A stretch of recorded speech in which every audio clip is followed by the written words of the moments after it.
Hey, hey, hey. How's everyone doing today? We are live, and this is Bob Morris. I am doing my 90-day sprint to the end of the year, and this is something that I've taken on as a challenge, kind of a little experiment I'm doing about what 90 days might look like in terms of making a transformation in your life and in mine. And so I invite you to join with me in this. The key question that I'm asking is, what would your life look like if for 90 days you dedicated yourself to listening to the greatest version of yourself instead of the average mediocre version of yourself when it comes to the daily decisions and the moment by moment decisions you make in your life? At the nudge of my good friend Chris Rixfrew, thank you, Chris. I am attempting to do this without notes. Kind of a scary thing for me to do. I tend to lean on those, and what I'm going to do now is I'm disregarding my notes, and I do have an outline that I'm going to maybe refer to if I get lost in my thoughts. But without my notes, I'm going to predict that this is going to be a lot shorter than it would otherwise be, and so that might be a good thing for everybody. Um, anyway, so yesterday I talked about two things: growth and contribution, and how that affects your life. And basically, the idea is that your life can be awesome if you live in a realm of continuous growth and improvement. But the thing that makes a life worth living and a life well spent is when you live in a place of contribution, right? Awesomeness lives with growth, and a life well spent lives in the area in the realm of what you contribute because of that growth, right? And so, um, back to this idea about who you're listening to, whether you're listening to your mediocre self or the greatest version of yourself. These are the two internal dialogues that you have between competing forces between your ears. And so the average mediocre version of yourself is the one that lives with insecurity. It lives with all the self-doubt, the sense of ignorance that you might have about a particular topic, the fear of ridicule that people might project on you if you step out and you stand out.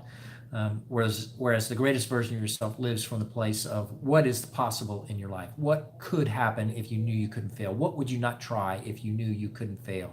And so between those two competing forces, whichever one you predominantly listen to is going to be the one that predicts and generates the quality of life that you lead, right? And so you choose every day, moment by moment. Is it going to be mediocre, average self that you listen to, or the greatest version of yourself, the true self, the authentic self, the one that you were born to be, all right? And so, with that, there are basically a couple things to consider in that it happens in the moment by moment decisions that you make. Tony Robbins talks about how your destiny is shaped by the moments of your decisions, okay? And so it boils down to an analysis of opportunity costs, right? When you're faced with the opportunity to go climb a mountain, and you can envision in your mind what that looks like, standing on the peak and overlooking the valley, and what a magnificent view that might be, right?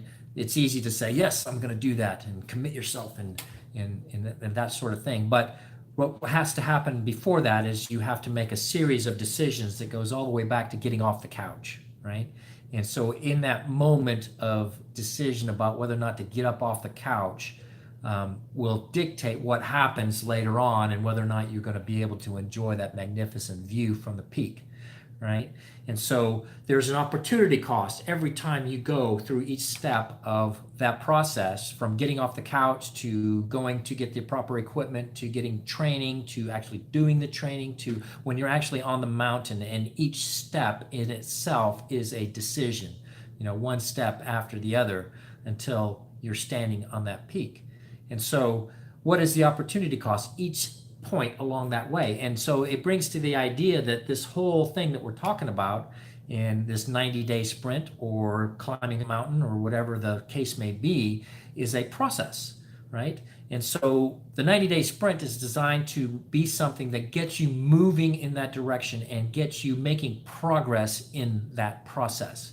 And so when you can couch them in that sort of fashion, then making a decision becomes a lot easier, especially if your vision is pulling you in the direction and it's something significant enough to you personally that you would actually make the decision from the greatest version of yourself instead of the average mediocre version of yourself.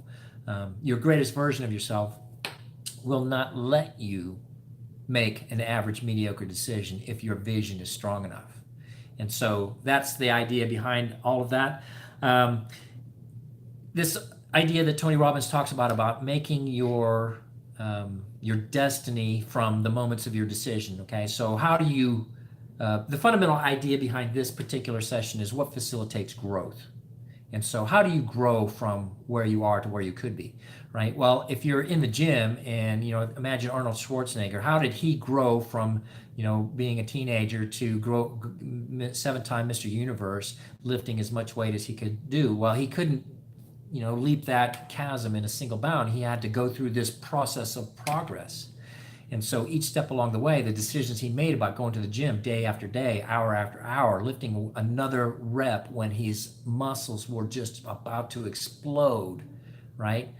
Those moments of decision are what ended up defining his legacy in terms of his bodybuilding career, and then later on in his acting career, and later on in his political career, and now in his other career of being a public figure, right? Those things in the gym are what connect in a series of links in a chain that connect where he started to where he is now and ultimately to where he's going to finish, right? And so there's a video, it's actually a very, I don't know, there's probably a scientific concept behind it about how dominoes can topple another domino that is about approximately 1.5 times its size, right? And so you can Google this, and the domino in the video that I've seen starts off with something that is very minuscule. It's about 2.5 centimeters tall, and it ends up 13 dominoes later toppling one that's about 5 feet tall and weighs about 100 and some pounds, right? And in the video, the guy talks about how if there were 29 dominoes, the one that started off 2.5 centimeters tall would topple a domino the size of the Empire State Building, right? And so that is another way to capture this idea about how you facilitate growth. You have to do it incrementally, right? You have to go through this process, right? You cannot skip a domino and make progress. You have to go through the pain and the agony of defeat and falling down and falling short and coming up with solutions that don't work and trying again. And so it brings to mind this idea of a consistency in this process of progress. So when you're consistent with the small things that allows you to topple a domino that's bigger than the one that's next to it, you have to go incrementally up that slope to get to something the size of the Empire State Building, right? And so consistency is a key part of the process of growth. The other thing that is critical, I mentioned it, but it's persistency, right? When you encounter the hardships, when you encounter the things that are going to get in your way, the obstacles, the roadblocks, the people that won't help you, when you encounter a lack of resources, those things are going to kind of challenge your resolve. And you're going to kind of have to step up. And again, if your vision is strong enough, then it's going to pull you through that. It's not going to let you quit. It's not going to let you accept defeat. It's not going to let you stay down. It's going to force you to stand up and try again, right? The process of growth starts with your vision, and then it goes from there into this idea of incremental growth through the process and staying consistent with that process and being persistent when things get tough. And so that's kind of it in terms of what I wanted to convey. I didn't catch everything because I don't have my notes. And what I do want to say is that if you're interested in taking a look at this, I'll have a version of it that's on my blog at 360degreeresults.com. And I will have this video as a link to that where you can watch it again. You can also go to my YouTube channel, which I think you might have, and you can check it out there as well. So again, we're answering the question about what your life would look like if you dedicated yourself to following the advice and the instruction of the greatest version of yourself instead of cowering in the shadows to the average mediocre version of yourself and not even getting off the couch. So get off the couch, put your game face on because the game is on. So I'll see you next time. Adios.